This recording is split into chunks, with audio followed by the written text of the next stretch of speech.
दोस्तों, कहानी की शुरुआत होती है जेसन नाम के लड़के से, जो कि एक सोशल मीडिया पर्सनालिटी है। और जेसन को सिंगिंग करना काफी अच्छा लगता है और इसकी सोशल मीडिया पर बहुत से वीडियोस भी अपलोड है। जेसन की एक बहन भी है, जोई। इन दोनों को parents Saint Adeline Catholic school में छोड़ने के लिए आते हैं और यहीं पर हम सारा नाम की एक लड़की को भी देखते हैं, जो कि जेसन को पसंद करती थी और जोई की रूममेट थी। जेसन के फादर जेसन को पढ़ाई पर फोकस करने के लिए कहते हैं, लेकिन जेसन सिंगिंग की दुनिया में जाने का ख्वाब देखता है। जेसन की फैमिली को देखकर सिस्टर रेबेका इनके पास आती है और पेरेंट्स को ये भरोसा दिलाती है कि वो इन दोनों की अच्छे से देखभाल करेगी। इसके बाद रेबेका नई टीचर सोफिया से मिलने जाती है, जिसका आज स्कूल में फर्स्ट डे था। रेबेका सोफिया को टीचर के सभी रूल्स बताती है और साथ ही मेकअप ना करने के लिए भी कहती है। ये सुनकर सोफिया तुरंत ही अपनी लिपस्टिक हटा देती है। जब रेबेका सोफिया को स्कूल दिखाती है तो तभी इन्हें रास्ते में जेसन मिल जाता है, जिसे देखकर सोफिया जेसन से इम्प्रेस हो जाती है और जेसन को ही देखती रहती है। इसके बाद सोफिया अपने कमरे में आकर अपना लैपटॉप ऑन करती है और जेसन की वीडियोस देखने लगती है। साथ ही जेसन को किस भी करती है। इससे हम ये जान पाते हैं कि सोफिया जेसन को पहले से जानती है। अगले दिन सोफिया क्लास अटेंड करने जाती है और जब वो स्टूडेंट्स को अपना इंट्रो दे रही थी तब वो देखती है कि जेसन सारा के साथ बिजी है। ये देखकर सोफिया गुस्से में सारा को जेसन से दूर बैठा देती है। कैथोलिक स्कूल में टीचर किसी भी स्टूडेंट के साथ ऐसा रूड बिहेव नहीं करते थे, इसलिए जोई को ये अजीब लगता है। शक तो जोई का तब और बढ़ जाता है जब सोफिया बिना प्रेयर के पढ़ाना शुरू कर देती है। ये देखकर जोई सोफिया को प्रेयर कराने के लिए कहती है, जिस पर सोफिया खुद प्रेयर करने के बजाय जोई से प्रेयर कराती है। लेकिन अब भी सोफिया प्रेयर नहीं करती। जब ये बात जोई जेसन को बताती है तो वो ज्यादा इस बात पर ध्यान नहीं देता, क्योंकि इस टाइम जेसन सारा को मैसेज कर रहा था। स्कूल के बाद सोफिया जेसन के पास आकर सारा के बारे में पूछने लगती है और जेसन बताता है कि हम सिर्फ दोस्त हैं। ये सुनकर सोफिया को बहुत अच्छा लगता है, लेकिन जब अगली सुबह सोफिया जेसन और सारा को किस करते हुए देखती है तो उसे बहुत गुस्सा आता है और सोफिया जेसन को क्लास में भेजकर सारा को डांटने लगती है। लेकिन सारा कहती है कि मेरे फादर स्कूल को फंड देते हैं, इसलिए तुम मुझे कुछ नहीं कह सकते। लेकिन सोफिया को तो इससे कोई फर्क ही नहीं पड़ता और क्लास खत्म होने के बाद सोफिया जेसन से बात भी करती है और कहती है कि तुमने मुझसे झूठ क्यों बोला कि सारा तुम्हारी गर्लफ्रेंड नहीं है। जेसन कोई जवाब नहीं देता। सोफिया जेसन को अपने चेम्बर में मिलने के लिए बुलाती है और जब जेसन वहाँ पे आता है तो सोफिया अंदर बिना दरवाजा लॉक किए बॉडी को मॉइस्चराइज कर रही होती है। सोफिया को इन छोटे छोटे कपड़ों में देखकर कुछ देर के लिए जेसन होश खो बैठता है, लेकिन फिर यहाँ से चला जाता है और ये सब सोफिया ने जानबूझकर किया था। लेकिन जेसन के चले जाने से सोफिया को काफी बुरा लगता है। अगली सुबह जब सोफिया जेसन से पूछती है कि तुम मेरे चेम्बर में क्यों नहीं आए, तो जेसन कहता है कि मैं भूल गया। जेसन और जोई को स्कूल आए 1 हफ्ता गुजर चुका था, इसलिए इनके पेरेंट्स इन्हें वीकेंड पर घर ले जाते हैं। जेसन के चले जाने के बाद सोफिया भी रेबेका से अपनी आंटी की तबीयत खराब का बहाना लगाकर छुट्टी ले लेती है। इधर हम जेसन को देखते हैं, जो अपने फादर से 1 साल का टाइम मांगता है ताकि वो पढ़ाई को होल्ड करके सिंगिंग को टाइम दे सके। लेकिन फादर के मना करने के बाद वो गुस्सा होकर बाहर आकर अकेला ही गाना गाने लगता है। और यहीं पर हम सोफिया को भी देखते हैं, जो कि जेसन के घर तक आ गई थी और छुपकर जेसन का गाना सुनने लगती है। लेकिन जैसे ही जेसन के पास सारा का कॉल आता है तो सोफिया गुस्सा होकर यहाँ से चली जाती है। सोफिया जेसन और सारा को अलग करना चाहती थी, इसलिए वो रात को जोई और सारा के रूम में जाती है और सारा की बुक के फर्स्ट पेज में ड्रग्स रख देती है। और जब कमरे से बाहर निकलती है तो सिस्टर रेबेका सोफिया को देख लेती है। सोफिया रेबेका से कहती है कि मैं यहाँ किसी की आवाज सुनकर देखने आई थी। ये दोनों बात कर ही रही थी कि इनकी आवाज सुनकर जोई भी उठ जाती है और सोफिया की बात सुनकर उसे कुछ शक होने लगता है। अगली सुबह सोफिया सबको बुक ओपन करने के लिए कहती है और प्लान के मुताबिक सारा के बुक में ड्रग्स देखकर उसे स्कूल से सस्पेंड करवा देती है। इसके बाद सोफिया रेबेका से भी बॉयज के रूम की तलाशी लेने के लिए कहती है।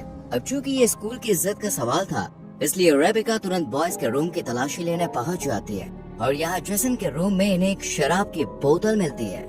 ये बोतल भी सोफिया ने ही रखी थी। दरअसल इस बोतल को रखने के पीछे सोफिया का एक खास मकसद था, ताकि सोफिया सजा के तौर पर जेसन को सर्विसेज कम्युनिटी ज्वाइन करवा सके और इसके साथ स्कूल में ज्यादा से ज्यादा वक्त गुजार सके। जब स्कूल के हेड को इस शराब के बोतल के बारे में पता चलता है तो वो जेसन को स्कूल से निकालने का फैसला करते हैं। लेकिन सोफिया ऐसा करने से मना करती है और कहती है कि जेसन को स्कूल से निकालने के बजाय इसे हमारी सर्विसेज कम्युनिटी में लगा देना चाहिए। जेसन को सिस्टर्स का काम मिल जाता है। इसके बाद कहानी पास्ट में घूमती है, जहाँ पर हम सोफिया को देखते हैं, जो सोशल मीडिया पर जेसन की वीडियोस देखकर उसकी फैन हो गई और फिर सोफिया रियल सिस्टर सोफिया से मिलने गई, जो कि जेसन के स्कूल में पढ़ाने आने वाली थी। लेकिन स्कूल आने से पहले सोफिया ने उसे मार दिया और उसके डॉक्यूमेंट्स बदलकर उसकी सिस्टर की यूनिफॉर्म पहनकर खुद सोफिया बनकर स्कूल पहुंच गई। और फिर कहानी प्रेजेंट में घूमती है, जहां जेसन स्कूल में काम कर रहा था। सोफिया भी इसकी हेल्प के बहाने से इसके पास चली आती है और यहाँ सोफिया जेसन का ध्यान अपनी तरफ खींचने के लिए शर्ट के बटन खोल लेती है। ये सब जोई भी देख रही होती है। इसी रात सोफिया खुद पर कंट्रोल नहीं कर पाती और जेसन के कमरे में चली जाती है और चुपके से मोबाइल रिकॉर्डिंग ऑन करके एक तरफ रख देती है। जेसन सोफिया को कमरे में देखकर हैरान रह जाता है और सोफिया जेसन के करीब आकर उसे किस करने लगती है। पहले तो जेसन इसे पाप बताकर मना करता है, लेकिन फिर वो भी सब भूलकर सोफिया के साथ इंटीमेट हो जाता है।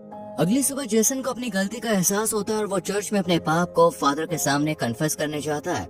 लेकिन यहाँ फादर की जगह सोफिया होती है, जो कि जेसन की गोद में आकर बैठ जाती है और जेसन को किस करती हुई उसके साथ इंटीमेट हो जाती है। एक हफ्ते बाद जेसन वीकेंड पर अपने घर चला जाता है और यहाँ लंबे समय के बाद सारा जेसन को मैसेज करके पार्टी के लिए इनवाइट करती है। जेसन के जाने के बाद सोफिया भी स्कूल से निकल ही रही होती है कि तभी सोफिया रेबिका के साथ दूसरे स्कूल के फादर को देखती है। ये फादर रियल सोफिया को अच्छे से जानते थे और इसी बारे में वो रेबिका से बात कर रहे थे। ये सुनकर सोफिया घबरा जाती है कि कहीं उसका सच पता न चल जाए, इसलिए सोफिया जल्दी से कार की तरफ जाने लगती है। लेकिन जब रेबिका उसे रोकती है तो सोफिया आंटी की तबीयत का बहाना बनाकर यहाँ से चली जाती है। रात को जेसन अपने फादर से सारा की पार्टी में जाने के लिए कहता है, लेकिन इसके फादर मना कर देते हैं, जिस पर गुस्सा होकर जेसन बिना परमिशन के ही सारा के पास चला जाता है। यहाँ जेसन और सारा दोनों ड्रिंक करते हैं और फिर सारा जेसन को एक रूम में ले जाकर उसे किस करने लगती है। तभी जेसन को सोफिया के साथ बिताए हुए पल याद आते हैं, जिस वजह से जेसन को सारा के साथ कंफर्ट फील नहीं होता और वो एक बियर की बोतल लेकर यहाँ से चला जाता है। पुलिस जब जेसन को खुलेआम बोतल के साथ देखती है तो गिरफ्तार कर लेती है, लेकिन तभी यहाँ पर सोफिया आ जाती है और पुलिस से कहती है कि जेसन मेंटली काफी डिस्टर्ब है और पुलिस को अपनी बातों में उलझाकर जेसन को बचा लेती है। जेसन सोफिया को बताता है कि मैं ड्रंक होकर घर नहीं जा सकता हूँ। ये सुनकर सोफिया जेसन को होटल ले जाती है और दोनों एक रूम में चले जाते हैं। वहीं दूसरी तरफ हम जेसन के पेरेंट्स को देखते हैं। जेसन की माँ जेसन के फादर को समझाती है कि हमें जेसन के इंटरेस्ट को नहीं दबाना चाहिए, हमें उसे एक मौका देना चाहिए। जेसन के फादर भी इसके लिए राजी हो जाते हैं। इधर सोफिया जेसन के सामने कपड़े चेंज करती है। यहाँ जेसन को समझ आ जाता है कि सोफिया उस पर नजर रख रही है, इसलिए जेसन सोफिया पर गुस्सा करता है और दोबारा इंटीमेट होने से भी मना कर देता है और सोफिया को अकेला छोड़कर बाहर आ जाता है। जेसन के फादर जेसन को ढूंढते हुए उसके पास आ जाते हैं और अपनी गलती के लिए उससे सॉरी बोलते हैं, साथ ही सिंगिंग में आगे बढ़ने के लिए भी कहते हैं। ये सुनकर जेसन भी अपने फादर के गले लग जाता है। अगले दिन जेसन और जोई जब स्कूल जा रहे होते हैं तो इनके घर के बाहर हम सोफिया को भी देखते हैं। सोफिया इन्हें जाता हुआ देखकर खुद भी यहाँ से चली जाती है, लेकिन जोई इसकी कार को देख लेती है और स्कूल आकर जोई उस कार को ढूंढकर नंबर उतार लेती है। और जब इस कार के नंबर के बारे में जांच पड़ताल की जाती है तो पता चलता है कि ये सोफिया के नाम से ही रजिस्टर्ड है। ये देखकर जोई को समझ में आ जाता है कि सुबह घर के बाहर कोई और नहीं बल्कि सोफिया ही थी। इधर जेसन अपने कमरे में जाकर देखता है कि सोफिया बेहोश पड़ी है, इसलिए जेसन सोफिया को माउथ टू माउथ ऑक्सीजन देता है और सोफिया को होश आ जाता है। सोफिया का ये ड्रामा देखकर जेसन इस पर काफी गुस्सा करता है। जेसन जब हेड से सोफिया की शिकायत करने के लिए कहता है तो सोफिया इसे ब्लैकमेल करती है और इन दोनों के बीच जो कुछ भी हुआ उसे सबके सामने लाने की बात कहती है, जिससे जेसन डर जाता है।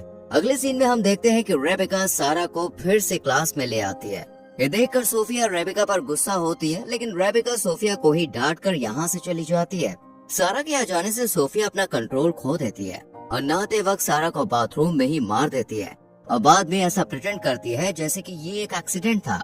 इसके बाद सारा की बॉडी को पोस्टमार्टम के लिए भेज दिया जाता है। जोई को ये सब काफी अजीब लग रहा था। जेसन सोफिया के पास जाकर इस मौत के पीछे उसको दोषी ठहराता है, लेकिन सोफिया मना कर देती है और जेसन को ब्लैकमेल करती हुई उसे इंटीमेट वीडियो दिखाती है और कहती है कि तुमने सारा के लिए जुबान खोली तो मैं ये MMS लीक कर दूंगी। अगले दिन जेसन जोई अपने मॉम के साथ जब घर आते हैं तो सोफिया भी अपनी आंटी की डेथ का बहाना बनाकर स्कूल से निकल जाती है और रात में जब जेसन अपनी फैमिली के साथ बाहर डिनर पर जाता है तो सोफिया भी उन्हें ज्वाइन कर लेती है। इधर रेबिका को पता चल जाता है कि सोफिया की कोई आंटी नहीं है। वहीं जेसन भी जोई को सब सच बता देता है और फिर ये दोनों रियल सोफिया के बारे में पता करने की कोशिश करते हैं। इधर रेबिका सोफिया को बताती है कि मुझे सब पता चल गया, तुम असली सोफिया नहीं हो। इस सच को बताने के लिए रेबिका स्कूल के हेड के पास जा ही रही होती है कि सोफिया रेबिका के सर पर अटैक कर देती है। वहीं जेसन और जोई को सोफिया के कमरे से उसका लैपटॉप मिल जाता है, जिसमें जेसन की वीडियोस फोटोज थे और ये सोफिया ने बल्कि लॉरा थे। ये लैपटॉप लेकर ये दोनों चर्च में रेबेका को सब सच बताने जाते हैं और तभी यहाँ सोफिया आ जाती है और हम सोफिया को देखकर समझ पाते हैं कि ये एक साइको है। इसलिए सोफिया कहती है कि तुमने सारे गाने मेरे लिए गाए, तुम मुझसे प्यार करते हो। और फिर सोफिया जोई पर अटैक कर देती है, लेकिन जेसन सोफिया को रोक लेता है। लेकिन सोफिया जेसन पर अटैक कर दोबारा जोई को मारने चली जाती है, लेकिन तभी रेबेका आकर सोफिया को रोक लेती है, पर सोफिया उल्टा रेबेका को मारने लगती है। और फिर पीछे से जेसन आकर सोफिया के पेट पर स्क्रू से वार कर देता है और सोफिया मारी जाती है। और लास्ट में हम जेसन के फादर को देखते हैं, जिन्होंने जोई को कार और जेसन को गिटार गिफ्ट किया था। और इसी के साथ ये मूवी यहीं खत्म हो जाती है। दोस्तों, अगर आपको इस मूवी की एक्सप्लेनेशन अच्छी लगी हो तो वीडियो को लाइक और शेयर जरूर करें और ऐसी और मूवीज की एक्सप्लेनेशन के लिए चैनल को सब्सक्राइब करके बेल आइकॉन प्रेस करें, जिससे आने वाली वीडियोस आपसे मिस ना हो।